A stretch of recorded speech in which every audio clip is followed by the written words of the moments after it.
Controlled by काफिर। क्यों? हम इतने कमजोर है, अल्लाह पे भरोसा नहीं, आप भीख मांगने जाते काफिर मुल्क में। अल्लाह आपको सारी नियामत देगा, आपको लोग के पीछे भागने की जरूरत ही नहीं, लोग आपके पीछे भागेंगे। अल्लाह पे यकीन करो, अल्लाह की इबादत करो, अल्लाह पे तवक्कुल करो। अल्लाह आपके साथ है तो दुनिया में कोई भी आपका बाल नहीं बांका कर सकता है। हर मुसलमान अगर अल्लाह सेंटर्ड हो तो आज जो हालत है हमारे मुसलमानों की, मुसलमान क्या कोई भी मुल्क नहीं बचा। कुछ मुल्क है अक्सर कंट्रोल्ड बाय सम अदर काफिर मुल्क, अक्सर 57 कंट्रीज को लो आप, गिनती के आपको मुश्किल से मिलेगा तो मलेशिया मिलेगा। हमारा मुल्क कंट्रोल्ड बाय काफिर। क्यों? हम इतने कमजोर है, अल्लाह पे भरोसा नहीं, आप भीख मांगने जाते काफिर मुल्क में।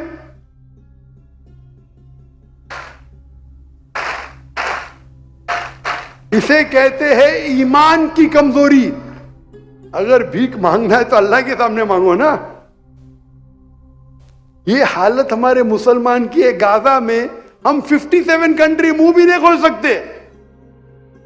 1 साल हो गया। परसों कमरी कैलेंडर के हिसाब से 1 साल, 6 दिन पहले कमरी कैलेंडर, अभी 16 कैलेंडर के हिसाब से परसों 1 साल होंगे। क्या किया? अगर हम अल्लाह पे यकीन करेंगे, हमें अभी मालूम पड़ रहा है कि पूरे दुनिया में एक ही मुल्क है जो फ्री है, वो है पैलेस्टाइन, गाजा। बाकी सब मुल्क ऑक्यूपाइड है, ऑक्यूपाइड। ये वक्त नहीं है गाजा के बारे में बात करने के लिए, वक्त काफी हो गया है। मैंने एक तकरीर की 15 point action plan for the Muslim Umma for the Palestine cause. हम अल्लाह सेंटर्ड पे आते, सबसे बेहतरीन मिसाल अल्लाह सेंटर्ड की है हमारे आखिरी रसूल मोहम्मद सल्लल्लाहु अलैहि वसल्लम। सबसे बेस्ट मिसाल। अगर किसको आपको फॉलो करना चाहिए, कोई भी इंसान को, सबसे बेहतरीन इंसान मोहम्मद सल्लल्लाहु अलैहि वसल्लम, हमारे आखिरी रसूल, हमारा आखिरी नबी। वो सबसे बेस्ट मिसाल है अल्लाह सेंटर्ड की। उनके पैर के ऊपर दुनिया थी। लोग कहते थे हम तुमको सबसे अमीर इंसान बनाएंगे अरब वर्ल्ड के। अल्लाह के रसूल ने कहा आप मुझे सूरज एक हाथ में दो, चांद एक हाथ में दो, फिर भी मैं तौहीद का रिसाला नहीं छोड़ूंगा। अगर मैं सिर्फ एक तकरीर करूं, मुसलमान क्या कहते अगर उसको बाजू रखे, गैर मुस्लिम क्या कहते हमारे रसूल के बारे में, आप अगर पढ़ेंगे, जॉर्ज बर्नार्ड शॉ कहते थे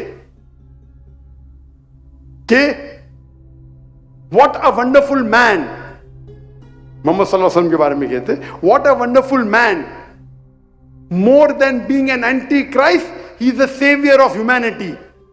क्या महान इंसान थे मोहम्मद सल्लल्लाहु अलैहि वसल्लम। वो ईसा अलैहि सलाम के खिलाफ नहीं थे, दुनिया के सेवियर थे, दुनिया को बचाने के लिए आए थे। थॉमस कार्लाइल अपनी किताब में लिखते, heroes and hero worship, my hero prophet is prophet Muhammad सल्लल्लाहु अलैहि वसल्लम। एक गैर मुस्लिम यूरोपियन कहते हैं मेरे हीरो प्रॉफिट इज मोहम्मद सल्लल्लाहु अलैहि वसल्लम। ला मार्टिन किताब लिखते हैं, if greatness of purpose and smallness of means with astounding result, if these three are the criteria, no man can come closer to Prophet Muhammad, peace be upon him. If greatness of purpose and smallness of means with astounding result, अगर ये 3 criteria है, क्या आपका purpose महान है, आपके पास जो सहूलत है मिस्कीन है, और अगर आपके पास रिजल्ट सबसे अच्छा है, तो दुनिया में कोई भी इंसान नहीं जो मोहम्मद सल्लल्लाहु अलैहि वसल्लम के करीब भी आ सकता है।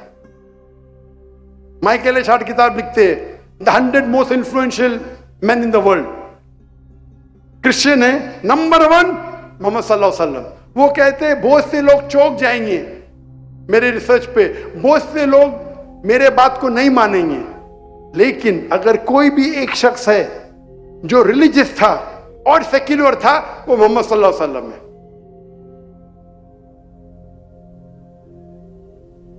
इंसाइक्लोपीडिया ब्रिटानिका 11th एडिशन में लिखा है कि सबसे ज्यादा मशहूर और successful religious personality in human history is prophet Muhammad peace be upon him. इस पे तकरीर दे सकते हम। मोहम्मद सल्लल्लाहु अलैहि वसल्लम का गैर मुस्लिम जो इज्जत करते हैं क्योंकि वो अल्लाह सेंटर्ड थे।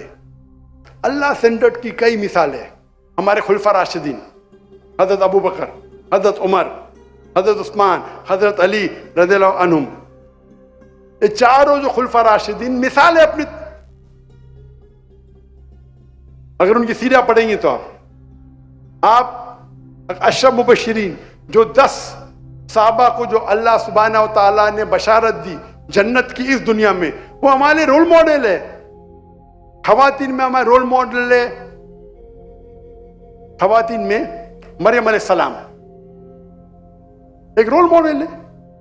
अगर आप पढ़ेंगे आसिया,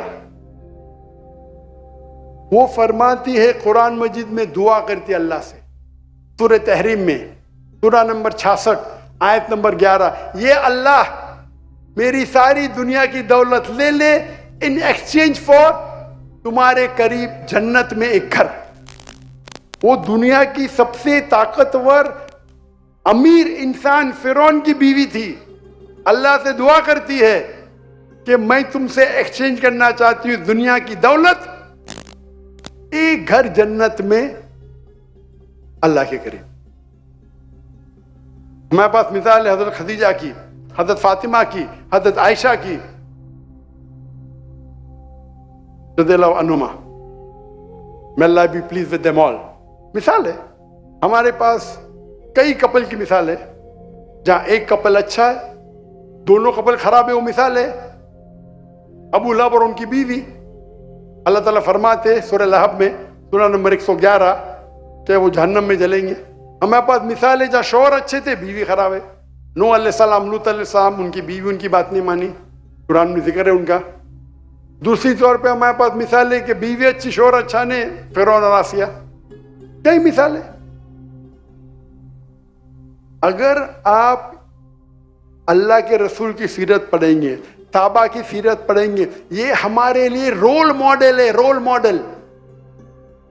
हमें आज वादा लेना चाहिए कि हम हमारे जिंदगी में अल्लाह को हमारा सेंटर बनाएंगे, हम हमारे बच्चे को अल्लाह सेंटर करेंगे। हम अक्सर हमारे बच्चे की जब प्लानिंग करते कि आगे चल के बच्चे क्या बनेंगे, क्या बनना चाहते हैं आप, तो मेरा सवाल है कि सबसे आखिर, सबसे लेटेस्ट कब प्लानिंग करेंगे हमारे बच्चे के बारे में? आप अगर अपने बच्चे को प्लानिंग देना चाहते हैं बड़ा बन के क्या बनेगा, डॉक्टर बनेगा, इंजीनियर बनेगा, जो भी बनेगा, तो आप कौन से वक्त के ऊपर सबसे आखिर, सबसे पहले ने सबसे आखिरी वक्त कभी है कि आप प्लानिंग करेंगे अपने बच्चों के बारे में? कभी आपके बच्चे को आपको कुछ महान बनाने का, चाहे डॉक्टर बनाने का, इंजीनियर जो भी बनाने का है, आप कब प्लानिंग करेंगे? कौन कहता है कि मैं प्लानिंग करूंगा यूनिवर्सिटी में एडमिशन देने के पहले? कौन कहता है कि मैं कॉलेज में डालने के पहले प्लानिंग करूंगा, कौन से कॉलेज में डालूंगा उस तरीके से मैं इंजीनियर डॉक्टर बनाऊंगा? कौन कहता है कि मैं स्कूल में डालने के पहले करूंगा? एक शख्स मुझे कहता मैं तो पैदा होने के साथ ही प्लानिंग करूंगा। इस्लामिक नुक्ते नजर से अगर आप सोचेंगे, इस्लामिक नुक्ते नजर से आप सोचेंगे तो इस्लामिक तरीका कब है? सबसे आखिर में, सबसे पहले जब आप अपनी बीवी को चुनते हैं, जब आपने आपके शोहर को चुनते हैं। क्योंकि आप जब अपनी बीवी को चुनते हैं या शोहर को चुनते हैं, उस वक्त आखिरी वक्त है जब आप प्लानिंग करेंगे आपके बच्चे को क्या बनाना है। अगर आप मॉडल बनाना चाहते तो मॉडल बीवी से शादी करेंगे, अगर दाई बनाना चाहता है तो दाई बीवी से शादी करेंगे। माशाअल्लाह 31 साल पहले जब मैंने चुना मेरी बीवी को, तो मेरी अहलिया को भी मैंने चुना कि दाइया होना चाहिए। मैं चाहता था मेरे बच्चे को दाई बनाए। अल्लाह के रसूल फरमाते सही हदीस में कि एक इंसान जब अपने लिए जोड़ा ढूंढता है, चाहे शोहर के या बीवी को ढूंढता है, तो 4 चीज देखता है: दौलत, ब्यूटी, नोबिलिटी और वर्च्यू, दीन। सबसे बेहतरीन है दीन। आप ब्यूटी देख सकते, दौलत देख सकते, नोबिलिटी कौन से खानदान से देख सकते, लेकिन सबसे बेहतरीन है दीन। तो मेरी क्राइटेरिया सिर्फ दीन ही था। अरे खाली दीनदार नहीं मिलती, उसके साथ ब्यूटी का ढूंढू ना। ऐसे ही दीनदार लड़की नहीं मिलती, 3 साल लग गए मुझे एक मिलने को। वो भी मेरी बहन ने बोली एक है भाई दाई है, मिल रही नहीं। पहले क्राइटेरिया में बोल्ड, कोई मिलता ही नहीं दाई। ये मैं 1990 की बात कर रहा है। ढूंढते ढूंढते 3 साल हो गए तो दूसरे शहर में पूना में मिली। जब 3 ही नहीं मिलते हो तो उस पे ब्यूटी, सोने पे सुहागा कहां। अल्हम्दुलिल्लाह अल्लाह ताला ने अच्छी बीवी भी दी, सीरत की तो थी, सूरत से भी माशाल्लाह। क्योंकि मैंने एक दाइया से शादी की। आज जो आप स्टेज पे देख रहे फारिक को, लोग सोचते हो इन्हें डॉक्टर जाकिर नाइक के लिए प्लानिंग की। मैंने, मेरा हिस्सा 20% है, सिर्फ 80% मेरी अहलिया का है।